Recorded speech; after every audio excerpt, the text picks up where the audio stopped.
নমস্কাৰ এই মুহূৰ্তত আহি পৰিছে ৰাতিপুৱাৰ কেইবাটাও গুৰুত্বপূৰ্ণ খবৰ। আজি 12 জুলাই। অসমৰ লগতে ভাৰতৰ বিভিন্ন প্ৰান্তৰ পৰা কেইবাটাও খবৰ একেলগে যুগুতোৱা হৈছে। এই মুহূৰ্তত জনাই আছো এটা গুৰুত্বপূৰ্ণ খবৰ। পুনৰ টিএমচিৰ 12টা বেংক একাউণ্ট ফ্ৰিজ কৰা হৈছে। 1000 কোটিতকৈও অধিক ধন জব্দ কৰা হৈছে টিএমচিত। পুনৰ তৃণমূল কংগ্ৰেছৰ 12টাকৈ বেংক একাউণ্ট ফ্ৰিজ কৰা হৈছে আৰু 1000 কোটিতকৈও অধিক ধন টিএমচিৰ জব্দ কৰা হৈছে। আন এটা খবৰ, বিপদত পৰিছে বিজয় থালাপতিৰ চৰকাৰ। এবাৰ বিজয়ক কিনা বেচা চৰকাৰী ক্ষমতাৰ অপব্যৱহাৰৰ অভিযোগ উত্থাপন হৈছে। এটা গুৰুত্বপূৰ্ণ খবৰ, বিজেপিকে ধৰি তিনি শক্তিশালী দল একত্ৰিত টিভিকেৰ বিৰুদ্ধে থালাপতি চৰকাৰৰ বিৰুদ্ধে বিধায়ক কিনা বেচাৰ অভিযোগ উত্থাপন হৈছে। চৰকাৰী ক্ষমতাৰ অপব্যৱহাৰো অভিযোগ থালাপতিৰ বিৰুদ্ধে ৰাজ্যপালৰ সন্মুখত অভিযোগ দাখিল। এবাৰ বিজেপি, AIADMK আৰু DMKৰ তিনি দলৰ নেতা এতিয়া একত্ৰিত হৈ বিজয় থালাপতিৰ চৰকাৰ খহাবলৈ হৰ্চ ট্ৰেডিং চৰকাৰী ক্ষমতা প্ৰয়োগ কৰি বিজয়ে চৰকাৰ চলোৱাৰ অভিযোগ উত্থাপন হৈছে। বিগত সপ্তাহত বিজয়ৰ বিৰুদ্ধে FIR দাখিলৰো দাবী উত্থাপন হৈছিল। সংবিধানৰ 167 নম্বৰ অনুচ্ছেদৰ অপব্যৱহাৰৰ অভিযোগ বিজয় থালাপতিৰ বিৰুদ্ধে। কেবিনেটৰ মিটিঙত চৰকাৰৰ বাহিৰৰ লোকক বিজয়ে স্থান দিয়াৰো অভিযোগ উত্থাপন হৈছে। মহাবিপদ পৰিছে তামিলনাডুৰ বিজয় থালাপতিৰ চৰকাৰ। আগবাঢ়িছো আন এটা খবৰ, E20 পেট্ৰলক লৈ ডাঙৰ খবৰ। এবাৰ প্ৰথমবাৰলৈ মুখ খুলিছে মন্ত্ৰী নীতিন গাডকাৰীয়ে। এটা বিগ নিউজ এই মুহূৰ্তত জনাইছো, প্ৰথমবাৰলৈ মুখ খুলিছে পেট্ৰলিয়াম মন্ত্ৰালয় আৰু নীতিন গাডকাৰীয়ে। E20 পেট্ৰলে হ্ৰাস কৰিব আপোনাৰ বাহনৰ মাইলেজ। 3 পৰা 5% মাইলেজ হ্ৰাস কৰাৰ কথা ক'লে পেট্ৰলিয়াম মন্ত্ৰালয়ে। E20 পেট্ৰলে বাহনৰ ইঞ্জিনৰ ক্ষতি নকৰে বুলি নিশ্চিতি প্ৰদান কৰিছে নীতিন গাডকাৰীয়ে। ইঞ্জিন ক্ষতি হোৱাৰ খবৰ সম্পূৰ্ণ ভুৱা আৰু ভিত্তিহীন আখ্যা দিছে। 100% পেট্ৰলতকৈ E20 পেট্ৰলক পৰিষ্কাৰ উন্নত মানৰ আখ্যা দিয়া হৈছে। এখন বাহনৰ ভাল পিকআপ আৰু গতিত E20ক উন্নত মানৰ আখ্যা দিছে। E20 পেট্ৰলে কাৰ্বন নিৰ্গমন কম কৰে বুলিও মন্তব্য নীতিন গাডকাৰী। E20 পেট্ৰল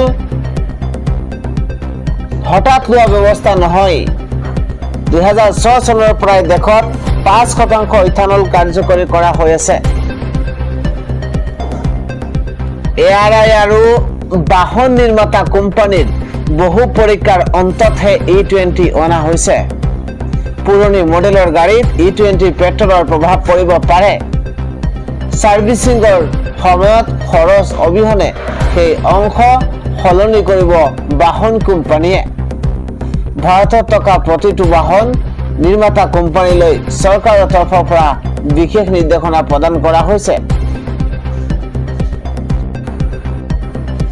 আন এটা খবৰ, পিতৃ আয়াতুল্লাহ আলী খামেনি কবৰস্থ কৰাৰ পিছতেই পুত্ৰ মুস্তাফা খামেনিয়ে দিছে হুংকাৰ। তেওঁ কৈছে, যিকোনো মূল্যৰ বিনিময়ত প্ৰতিশোধ ল'বলৈ আমি প্ৰতিজ্ঞা কৰিছো। আমাৰ জনতা ইমাম হুছেইনৰ তেজৰ প্ৰতিশোধ লোৱা মানুহ। আমাৰ জনতা ইমাম হুছেইনৰ তেজৰ প্ৰতিশোধ লোৱা মানুহ। আমাৰ শ্বহীদ নেতা আৰু এই দুখন যুদ্ধৰ সকলো শ্বহীদৰ পবিত্ৰ তেজৰ প্ৰতিশোধ ল'বলৈ আমি কসম খাইছো। আমাৰ হাতত এই অপৰাধীসকলৰ সম্পূৰ্ণ তালিকা আছে। আমি থাকো বা নাথাকো প্ৰতিশোধ যিকোনো মূল্যতে লোৱা হ'ব। পৰৱৰ্তী খবৰ, ৰাজপথত অস্ত্ৰ দেখুৱাই বিজেপি নেতাৰ গুণ্ডাগিৰি। বিজেপি নেতাৰ গুণ্ডাগিৰি আকৌ কঁপাইছে সমগ্ৰ ৰাজ্য। ৰাজপথত অস্ত্ৰ দেখুৱাই বিজেপি নেতাৰ গুণ্ডাগিৰি, ডেলিভাৰী দিবলৈ যোৱা যুৱকক হত্যা কৰাৰ ভাবুকি দিয়া হৈছে। মহানগৰীৰ মাজমজিয়াতে বন্দুক দেখুৱাই বীৰত্ব কৰিছে বিজেপি নেতাৰ। সামান্য কথাত প্ৰাক বিতণ্ডা হোৱাৰ পাছতে গুলি কৰিবলৈ উদ্যত হৈছে। মহানগৰীৰ মালিগাঁৱৰ বৰিপাৰাৰ 5 নম্বৰ বাইলেনত সমগ্ৰ ঘটনা সংঘটিত হৈছে। ঘটনাৰ গোচৰ দিবলৈ যোৱা যুৱকক এজাহাৰৰো গ্ৰহণ নকৰিলে আৰক্ষীয়ে। বিজেপি নেতাৰ গুণ্ডাগিৰিয়ে আকৌ কঁপাইছে সমগ্ৰ ৰাজ্য। পৰৱৰ্তী খবৰ, মন গলেই মালিকে উলিয়াই দিব নোৱাৰিব কৰ্মচাৰীক, অসমত আহিছে নতুন আইন। বিগ নিউজ জনাইছো, অসমত নচলিব কৰ্মচাৰীৰ ওপৰত মালিকৰ দাদাগিৰি। কৰ্মচাৰীৰ প্ৰতি অন্যায় কৰিলে মালিক যাব লাগিব জেললৈ। 2 লাখ পৰ্যন্ত জৰিমনাৰ লগতে 3 মাহ পৰ্যন্ত হ'ব কাৰাদণ্ড। ডাঙৰ খবৰ এই মুহূৰ্তত, মন গলেই প্ৰতিষ্ঠানৰ পৰা উলিয়াই দিব নোৱাৰিব কৰ্মচাৰীক। অসমত শীঘ্ৰে আহি আছে নতুন আইন। প্ৰাপ্ত মজুৰি মৰ্যাদা দিব লাগিব প্ৰতিগৰাকী কৰ্মচাৰীক।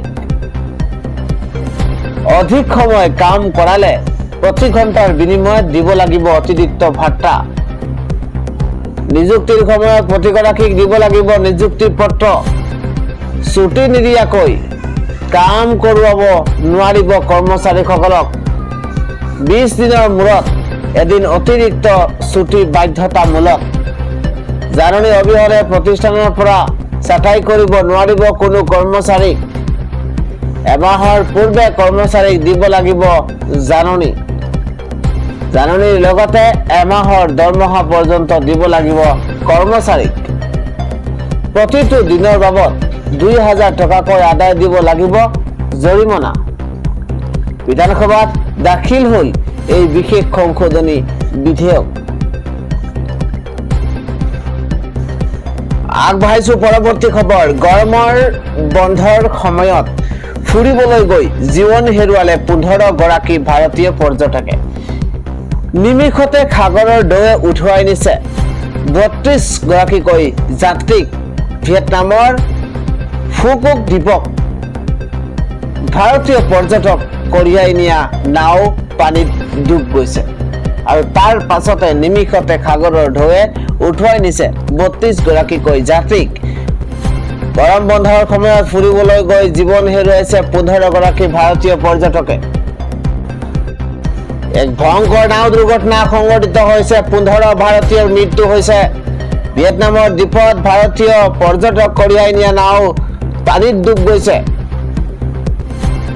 ফুকুক দ্বীপত 32 ভাৰতীয় যাত্ৰী কঢ়িয়াই নিছিল স্পীড বোটে আৰু এই পৰ্যন্ত 15 গৰাকী পৰ্যটকৰ মৃত্যু হৈছে। অৰ্থাৎ সাগৰত বাগৰি গৈছে নাওখন। উদ্ধাৰকাৰী দলে 5 মিনিটৰ ভিতৰতে আৰম্ভ কৰিছে উদ্ধাৰ অভিযান। 5 মিনিটতে উঠি যায় 15 ভাৰতীয় পৰ্যটক। নিহত পৰ্যটকৰ পৰিয়ালৰ বাবে হেল্পলাইন নম্বৰ মুকলি ভাৰতীয় দূতাবাসৰ 8436281790 নম্বৰ মুকলি কৰা হৈছে। আন এটা নম্বৰ 849155237114। আন এটা নম্বৰ হৈছে 8433452014।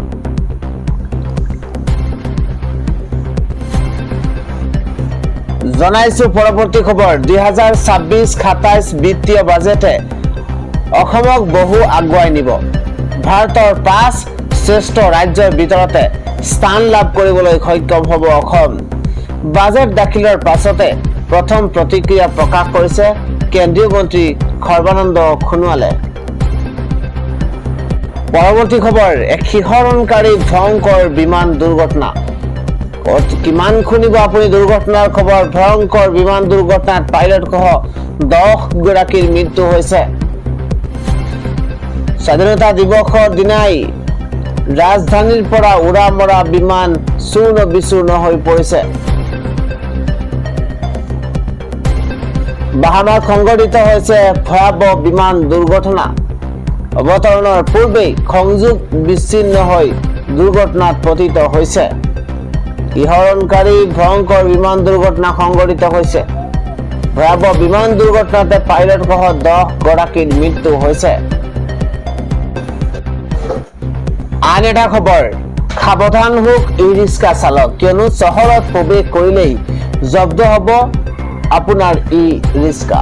এটা ডাঙৰ খবৰ, ই-ৰিক্সা চলাওঁতে সাৱধান হওক, কিয়নো য'তে ত'তে ই-ৰিক্সা চলালে জব্দ হ'ব পাৰে আপোনাৰ বাহন।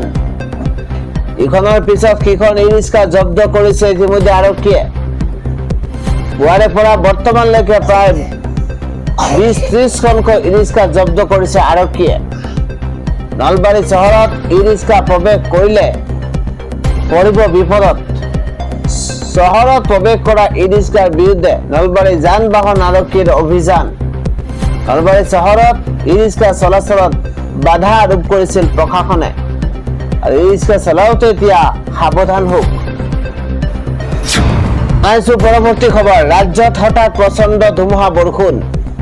এবাৰ 14 জুলাই পৰ্যন্ত এই মুহূৰ্তত এলাৰ্ট জাৰি কৰিছে বতৰ বিজ্ঞান কেন্দ্ৰই। এটা ব্ৰেকিং নিউজ, আগন্তুক কেইবাদিন ৰাজ্যত হ'ব ধাৰাসাৰ বৰষুণ। ৰাজ্যত হঠাৎ প্ৰচণ্ড ধুমুহা বৰষুণ অব্যাহত আছে। 14 জুলাই পৰ্যন্ত জাৰি কৰা হৈছে এলাৰ্ট। কোকৰাঝাৰ, চিৰাং, বাক্সাত অৰেঞ্জ এলাৰ্ট জাৰি কৰিছে বতৰ বিজ্ঞান কেন্দ্ৰই।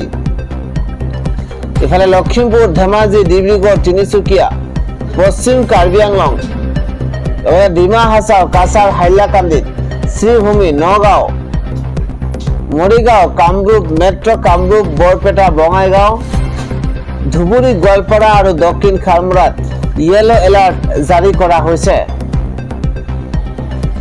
ধুমুহা বৰষুণৰ লগতে বজ্ৰপাত হ'ব বিভিন্ন প্ৰান্তত।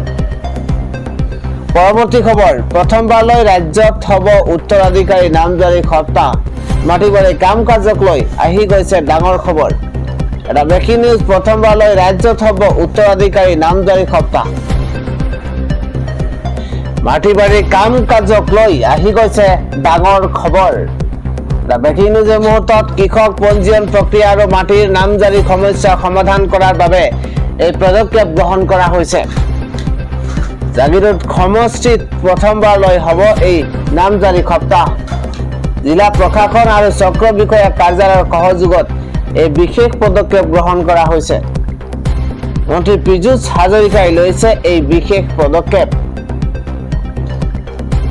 শীতাতে সমাধান হ'ব মাটিবাৰীৰ নামজাৰিৰ কাম কাজ। পৰৱৰ্তী খবৰ, ছাত্ৰীৰ সৈতে সংঘটিত ভয়ংকৰ কাণ্ডক লৈ উত্তাল হৈ পৰিছে শ্ৰীভূমিৰ ঘাইপথ। এই মুহূৰ্ততে কভাবনীয় পৰিস্থিতিৰ সূচনা হৈছে। ছাত্ৰীৰ সৈতে সংঘটিত ভয়ংকৰ কাণ্ডক লৈ উত্তাল হৈ পৰিছে শ্ৰীভূমিৰ ৰাজপথ। সঘনাই শ্ৰীভূমিত সংঘটিত হৈ আছে অপৰাধমূলক কাণ্ড। ছাত্ৰীৰ সৈতে সংঘটিত ঘটনাৰ অভিযুক্তৰ শাস্তি বিচাৰি তীব্ৰ প্ৰতিবাদ ABVPৰ। অপহৰণ কাণ্ড আৰু ছাত্ৰীৰ সৈতে সংঘটিত কৰা ঘটনাৰ অভিযুক্তক কঠোৰ শাস্তি বিহাৰ দাবী জনোৱা হৈছে। ৰাজপথ অৱৰোধ কৰি সাব্যস্ত কৰা হৈছে প্ৰতিবাদ। উপস্থিত হৈছে আৰক্ষী প্ৰশাসনৰ লোক। আন এটা খবৰ, অসম চৰকাৰৰ শেহতীয়া বাজেটক লৈ অসন্তুষ্ট সদৌ অসম ছাত্ৰ সন্থা।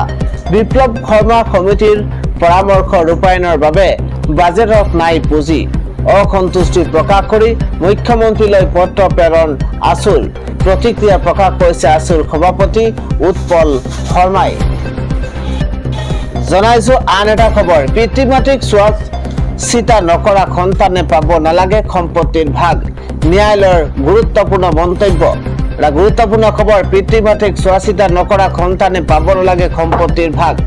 ইতিমধ্যে আদালতৰ তৰফৰ পৰা কঠোৰ ৰায়দান। সন্তানক দিয়া সম্পত্তি ঘূৰাই লোৱাৰ অধিকাৰ আছে পিতৃ মাতৃৰ।